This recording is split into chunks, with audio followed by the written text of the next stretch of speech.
എല്ലാവർക്കും നമസ്കാരം.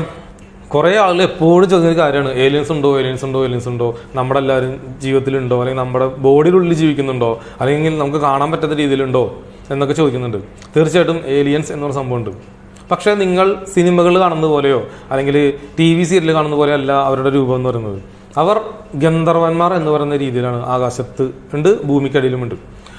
നമ്മൾ ഈ പറയുന്ന പല സിനിമകളും കാണുമ്പോൾ ഭൂമിക്കടിയിലെ ചാത്തന്മാരെന്നൊക്കെ സിനിമ കണ്ടിട്ടുണ്ട്. അപ്പോൾ അതുപോലെ തന്നെ ആകാശത്തുണ്ട് ഈ പറയുന്ന ഗന്ധർവന്മാർ എന്ന് പറയുന്ന ആളുകൾ.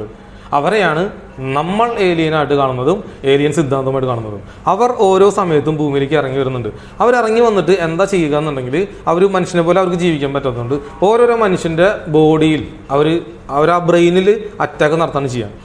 അവരുടെ ബ്രെയിനിൽ ഒരു മാറ്റം വരുത്തും. അതായത് അവരുടെ ബ്രെയിനിൽ ഒരു ധ്യാനത്തിലൂടെ മെഡിറ്റേഷനിലൂടെ ഇരിക്കുന്ന വ്യക്തികൾക്ക് അവരുടെ തലച്ചോറിനുള്ളിൽ ഒരു മാറ്റം കൊടുത്ത് അവർ മൂലം ഈ നാടിന് ഒരു കർമ്മം ചെയ്യുക, അവർ മൂലം നാട് നശിപ്പിക്കുക, അല്ലെങ്കിൽ അവർ മൂലം നാടിനെ ഉയർത്തി കൊണ്ടുവരിക. ഇങ്ങനെയൊക്കെയാണ് ഈ പറയുന്ന ഏലിയൻസ് ചെയ്യുക. അപ്പോൾ ഏലിയൻസ് എന്ന് പറയുന്നത് ഗന്ധർവന്മാരാണ്. ആ ഗന്ധർവൻ എന്ന് പറയുന്ന വാക്കിനെ ഞാൻ ഡീകോഡ് ചെയ്ത് നിങ്ങൾക്ക് പിന്നീട് തരാം. പക്ഷെ ആ ഗന്ധർവന്മാരുടെ എനർജി ഭൂമിയിലേക്ക് വരുന്നുണ്ട്. ആ എനർജിയാണ് നമ്മളുടെ എല്ലാവരും തലച്ചോറിലാണ് പ്രവർത്തിക്കുന്ന അർത്ഥം. അപ്പോൾ ഗന്ധർവന്മാരുണ്ട് അല്ലെങ്കിൽ ഏലിയൻസ് ഉണ്ട്. അത് സിനിമയിലും TV യിലും കാണുന്ന പോലെയല്ല. പക്ഷെ അത് നമ്മുടെ ബോഡിയുടെ ഉള്ളിൽ, ശരീരത്തിൻ്റെ ഉള്ളിൽ, നമ്മുടെ തലച്ചോറിൻ്റെ ഉള്ളിലാണ് അത് പ്രവർത്തിക്കുന്നത് എന്നർത്ഥം. Thank you.